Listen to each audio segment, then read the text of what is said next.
Good day, grade 12 learners. Welcome to today's Consumer Studies lesson.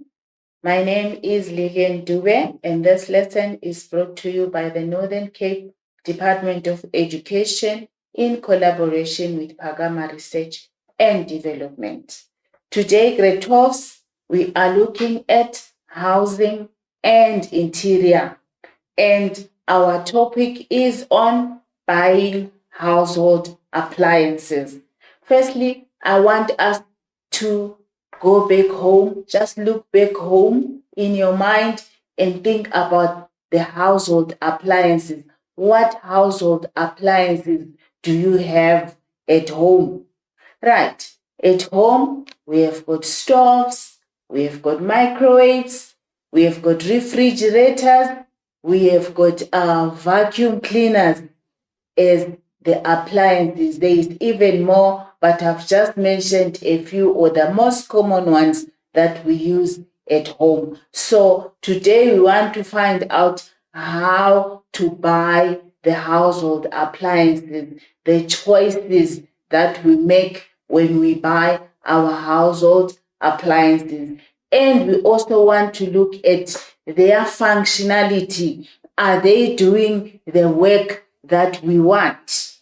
Right. So we go on to our objectives. We want to identify household appliances. I have already identified the household appliances for you, right? We also want to explain the factors to consider when shopping for household appliances. We also want to evaluate the specific criteria when choosing household appliances. We also want to discuss the financial and contractual responsibilities when buying our furniture and household appliances. Right, learners, we also go on to the terminology, some of the terms that we are going to use in this topic. We have got the first term, which is watt. That is the amount of energy a device uses to operate. So we measure our energy using watt, or we check the wattage of our appliances, right? And then voltage is the energy that is required to move an electrical charge along a circuit, right? In South Africa, this is normally 220 volts, right? And then we have got another word which is important in this topic, a warranty. A warranty is a document containing a formal promise or assurance that an obligation will be fulfilled or that something is of a specified quality and durability, right? This we are referring to our appliances, right? Often it states that repairs of any defect will be at no cost to the buyer within a certain time after purchasing the appliance. Right, learners, we go on to buying our household appliances. Before you buy household appliances, there are certain things that come into your mind, right? Or there are certain factors that we consider when we buy our household appliances.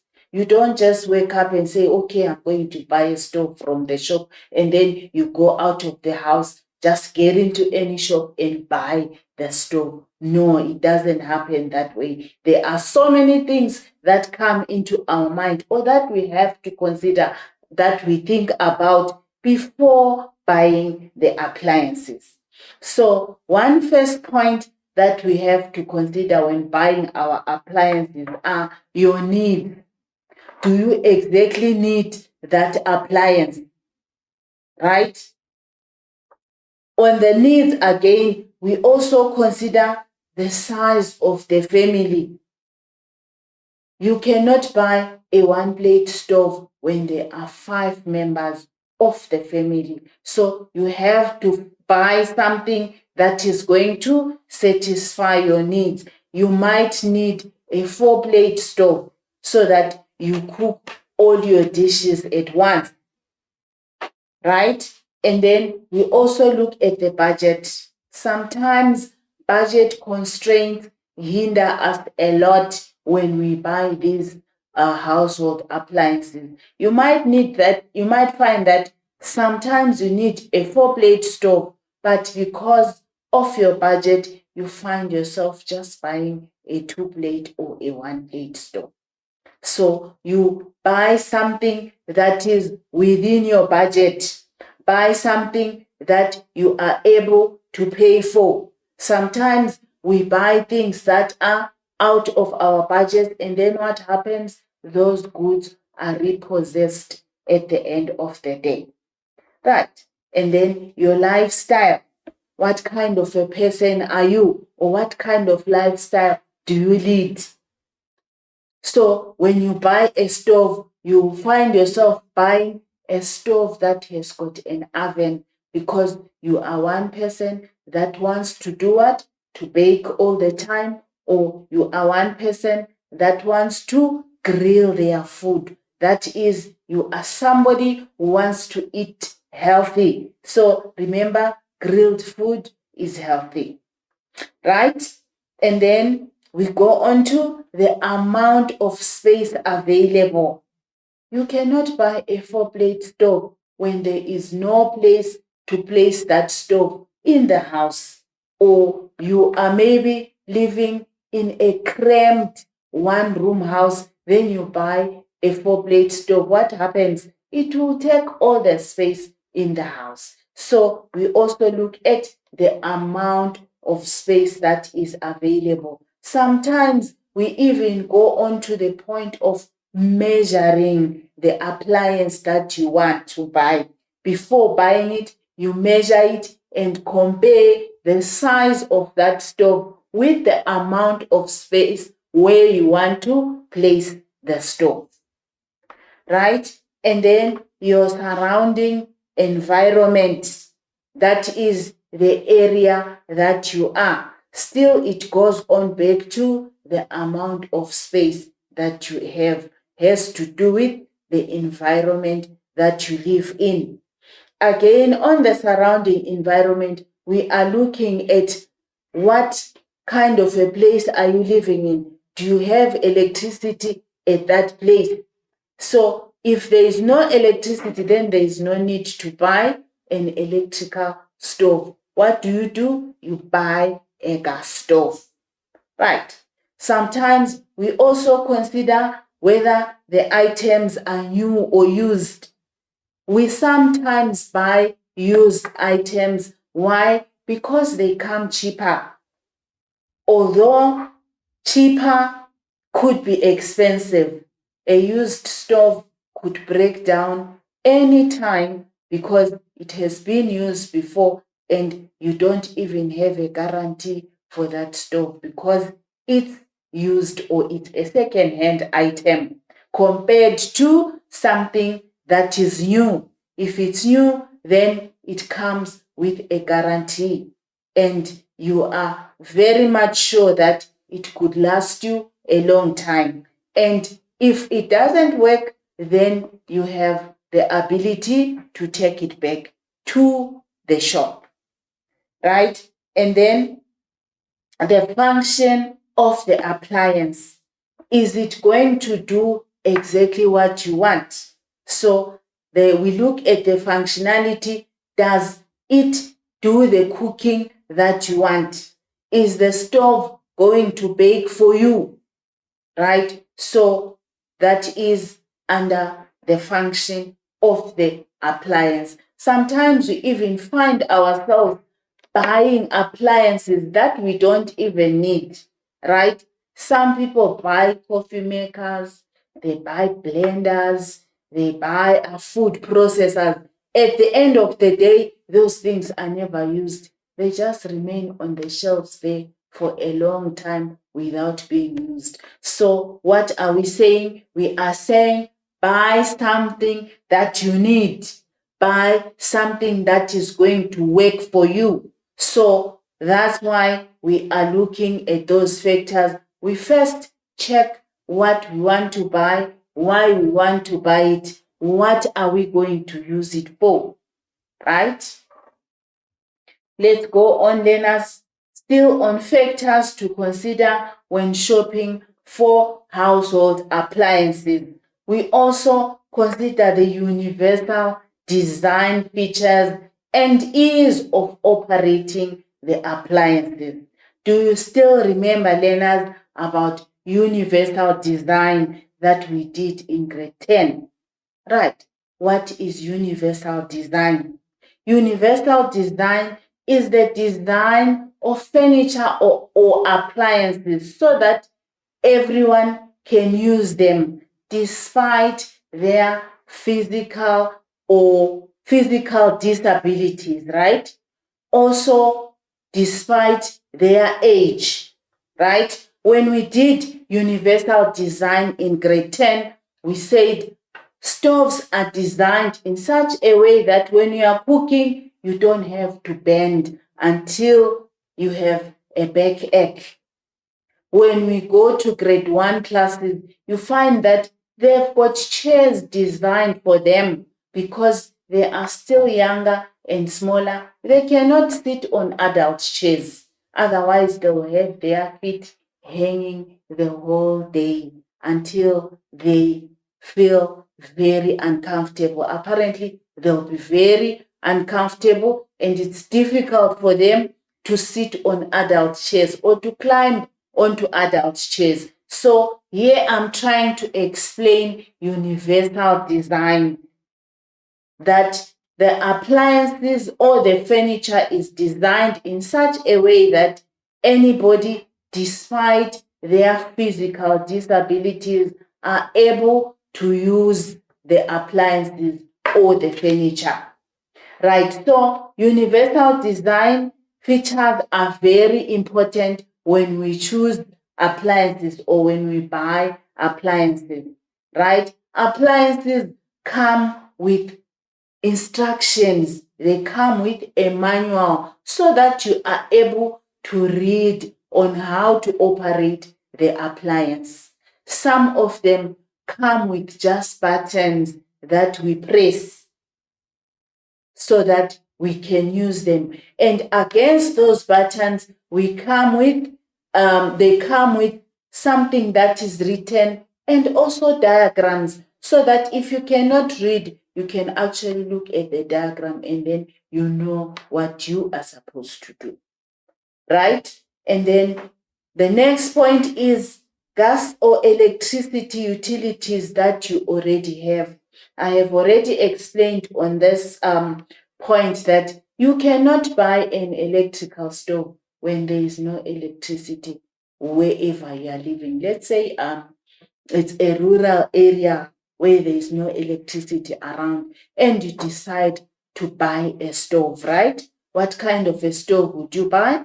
Obviously, you'd buy a gas stove that is going to be used at that particular area. If you buy an electric stove, then how are you going to use it when there is no electricity in the area? So those are some of the things that come into our minds before we go and purchase our appliances, right? The next point is safety of use, right? Almost all the appliances are designed to be safe for us to use. You cannot buy something that is not safe to use unless if you have not read the manual on how to use it, then maybe you use it in the wrong way, then it becomes a safety hazard, right? And then the installation. Some of these appliances are difficult to install. We even have to find ourselves having to spend more money so that they can install the appliances for you. So some of these appliances have to be easy to install for us. So before buying the appliance, check if it is easy to install, or would you need somebody to assist you and charge you an extra amount for the installation of that particular appliance, right? And then we go on to comprehensiveness and length of warranty. Sometimes I've discovered that we get so much amused, or we are happy to acquire an appliance. We don't even check the terms and conditions of buying when buying that appliance. One of the most important things is a warranty on an appliance. If you buy an appliance without a warranty, what if it breaks down? It only comes into your mind after the appliance have broken down, maybe a month or two after buying that washing machine that you value so much. It just breaks down in the middle of nowhere and it's no longer washing. Then you start thinking about the warranty.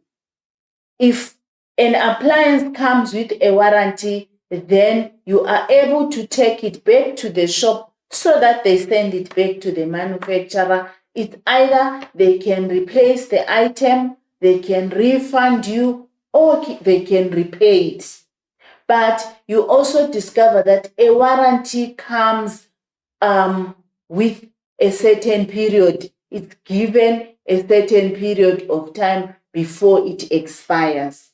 So warranties, for example, it will be given a 2-year warranty, a 3-year warranty. Some would actually say 6 months warranty, because maybe it's a used item, they can only give you 6 months. So those are some of the most important things that we consider when buying our appliances. And then also check the price of the appliance. What do we do when we are shopping? We always have to shop around and compare the prices. Have you ever experienced maybe sometimes you want to buy something, you just walk into a shop, you buy that item, you go out. The minute you go out of that shop, you'll discover that there are many other shops that are selling that item at a much cheaper price. They'll be selling the same item at a cheaper price. So what are we saying? We are saying that shop around and compare prices before buying. Do not do what we call impulsive shopping or impulsive buying. Shop around for better prices and better options. Right. And then the other most important thing is the payment terms. Sometimes we are not able to pay a lump sum for our appliances.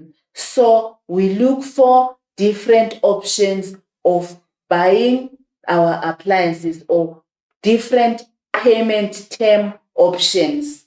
So which payment term options do we have? Right?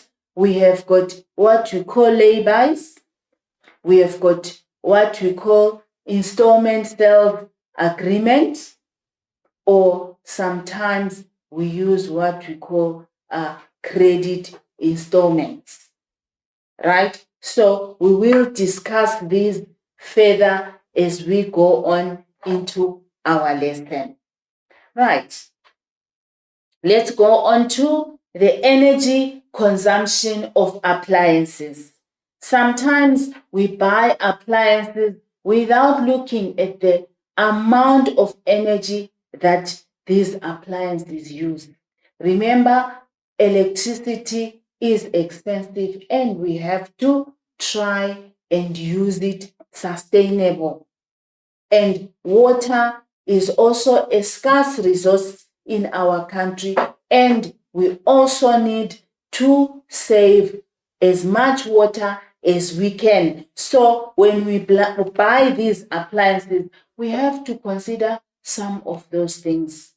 How much electricity does this appliance use? How much water does this appliance use? Right? We don't want at the end of the day to pay more and more electricity for an appliance to such an extent that you end up not using the washing machine that you bought, because it uses a lot of water, it uses a lot of electricity, and that goes into, or it goes deeper into our pockets. We have to fork out more and more money so that we use our appliances. So what we do is we buy what we call energy efficient appliances. So on the energy consumption, we said non-human energy. When we are talking about non-human energy, we are saying you don't have to do anything as a human. It doesn't use your energy. All you do is just press a button and the clothes are washed. All you do is just take them out to hang them. Sometimes we don't even hang them because we have a washing machine with a combination of a dryer in the washing machine. Then everything is done. All we do is take out the clothes, fold them, and put them wherever. So we are talking about non-human energy, where we don't use our energy when using these appliances. So the more energy efficient the appliance is, the less it costs to run, right? And then using less energy is good for our environment. Remember, we have to save our environment. We have to sustain the environment, right? So you remember, reduce, reuse, and recycle. That is environmental sustainability, so that the future generation can find these resources and use them. We don't want to deplete our water. We don't want to deplete our electricity, right? So using less energy is good for the environment. It reduces air pollution and also help to conserve the natural resources that we have. Right. So all appliances must reflect an energy efficiency. I'm sure you have seen energy efficiency on appliances, and appliances are ranked on an energy efficiency scale A to G, with A being the most efficient, right? A being the most efficient and G being the least efficient. So this is the energy efficiency ranking. This one on my far right, if you can see there, this A is much, much greener, meaning it conserves the environment. And then G is the least efficient. So I'm sure you have seen some of these labels on our refrigerators, our washing machines, and you have wondered what they mean. So they are actually rankings for efficient energy use, or the saving of our energy. Like we said, A is for efficient and G is least efficient. Right. Let's go on, learners. And then non-human energy, again, the amount of electricity needed to run an appliance is measured in watt. You remember we talk about kilowatts when we use our electricity meters, or when we buy electricity for our electricity meters at home, we use watts, right? So your electricity bill is based on the number of kilowatt hours. So it's written as kWh. So when you buy your electricity, just check how much kilowatt hours are you going to use. So a kilowatt is 1000 watts, and a kilowatt hour is 1000 watts used in an hour. So how many kilowatts per hour does your appliance use? So go back home and check how many kilowatts does the appliance that you have at home use per hour. Or maybe it will be written 750 kWh. That is, it uses 750 kilowatts per hour, right? And then we go on to human energy. So we are talking about the energy consumption of our appliances, right?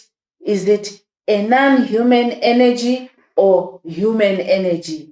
Do you use your energy or you don't use your energy when using that appliance? So human energy is the capacity to do work or to perform vigorous activity. For example, there is a picture there of somebody who is washing clothes. What happens when you wash your clothes? You apply a lot of force and vigor so that you can remove the dirt out of the clothes. What is happening there? It means you are using your own energy to wash the clothes, right? So household appliances in general are labor saving because they help to preserve human energy by reducing the physical effort needed to perform manual tasks. So to save human energy, when we are washing, what do we use? We use washing machines instead of using our hands. So some of these appliances, we call them labor-saving devices. It means they save our energy. Our labor is saved. Instead of washing the clothes, wringing them, rinsing them, and also putting them on the line, we are using our energy. We just press a button and everything is what is done. So it means human energy has been saved. Right. We often use electrical equipment out of habit when a manual appliance would also do the same, e.g., using an electric can opener instead of a manual one. Sometimes there is no need to use some of these electrical appliances. Just use a manual can opener. You don't use much energy, do we?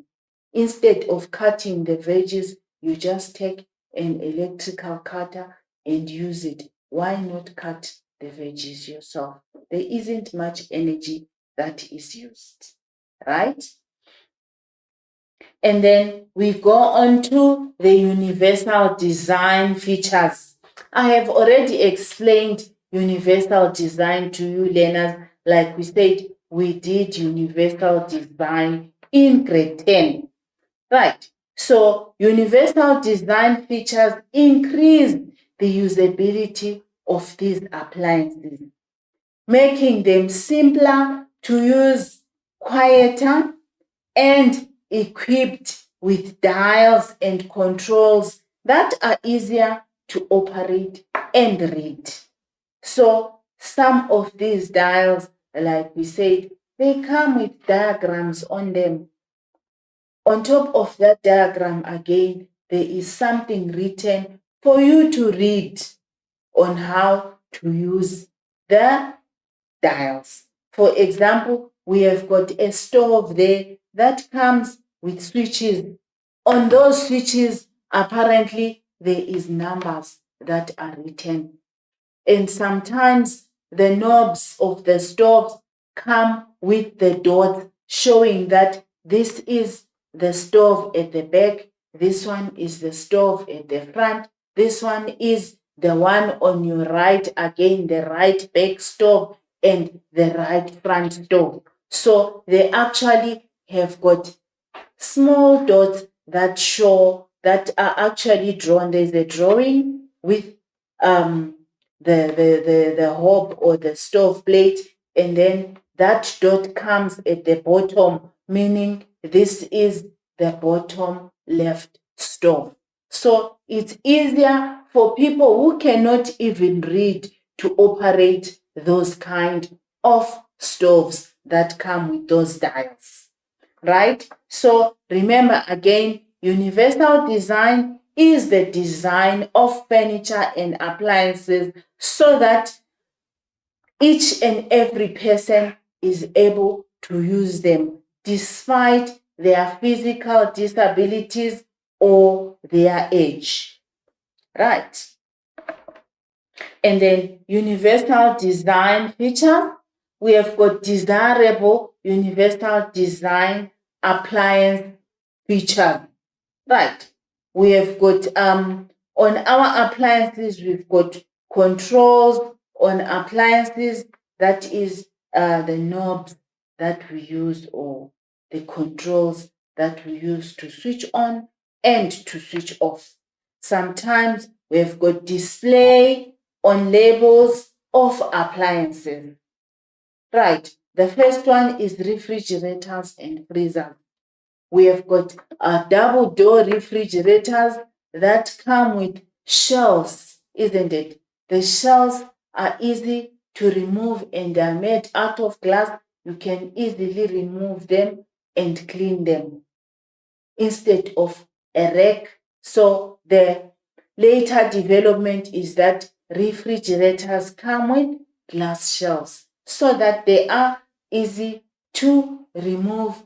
They just slide out and you can clean it and take it back. Again, refrigerators come with the numbers or the things that are written outside the refrigerator help you to operate the refrigerator with ease. And the doors of refrigerators have got grooves that you are able to put your hand and open it without any difficulties, right? Also, our stoves and ovens, as I've explained, they also come with dials that we just press and be able to get the temperatures that we want. Also, some of the ovens come with lights inside so that you don't need to open the oven when you want to check whether your food is cooked or not. You can just switch on the light in the oven and you see what is happening inside, whether the scones are burning or they are well done or they need to be removed. So you just check using the light that comes with the oven. And then washing machines and tumble dryers, these also come with dials or just buttons that we press.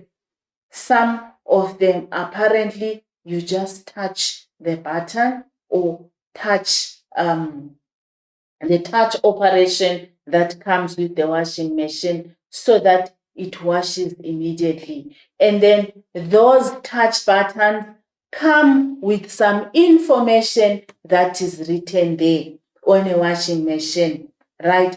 Do you want a normal wash, or do you want a gentle wash, or do you want a heavy wash? Do you want to just rinse the clothes, or do you want to spin dry them? So everything is written on the machine. So that is some of the universal design features of these appliances. Also, the dishwashers will also show you the placings or the temperature that you need to wash your dishes, right? Also, microwave ovens also come with the written information that you can heat for 30 seconds, you press 30 or 10 seconds for you to heat the food. And sometimes they come written defrost or manual defrost or cook, and all those kinds of information are universal design features that come with our appliances, right? And then we go on to the water consumption of our appliances. Remember, we said water is a very scarce resource in South Africa, and we have to use it sparingly, or we have to use it efficiently without wasting our water, right? So when buying our household appliances, we check their water efficiency. Look for a washing machine that uses about 50 liters per wash. So the twin tub machines use the least water, while top loaders use the most water. So I'm going to go back to that point again.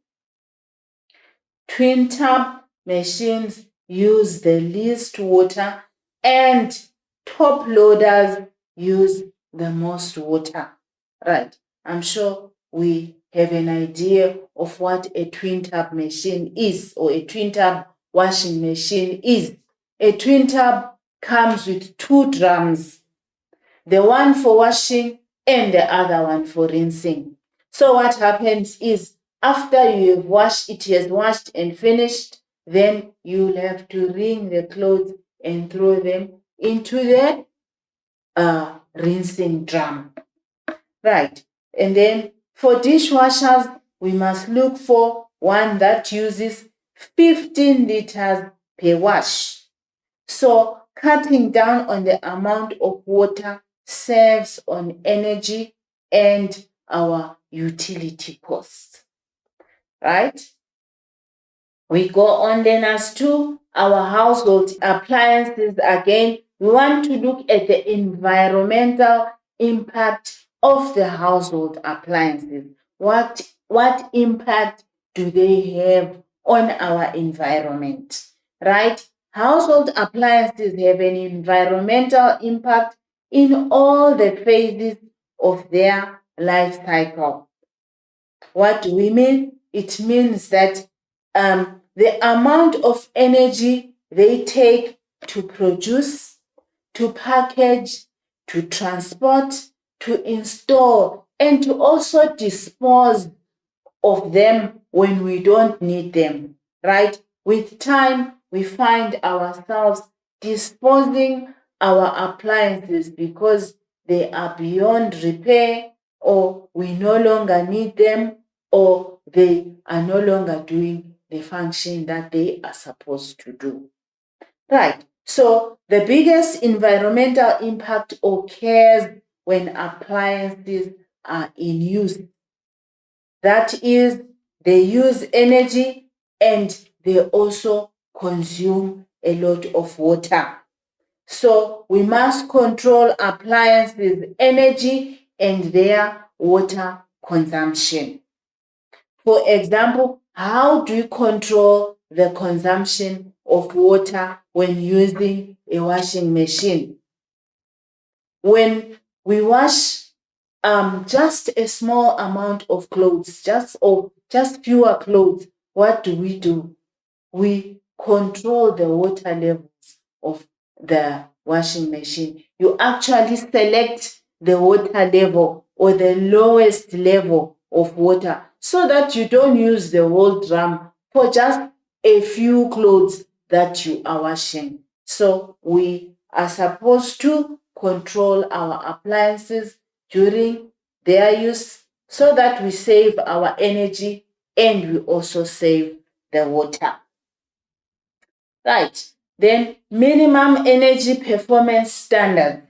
Right. So minimum energy performance standard is MEPS. That's what it stands for. So these help you to choose products that are less harmful to the environment. So electrical and electronic waste, we call it e-waste, right? Please take note, e-waste, or waste electrical or electronic equipment. It's written as WEE, which stands for electrical or electronic equipment that is waste. How do we dispose of them?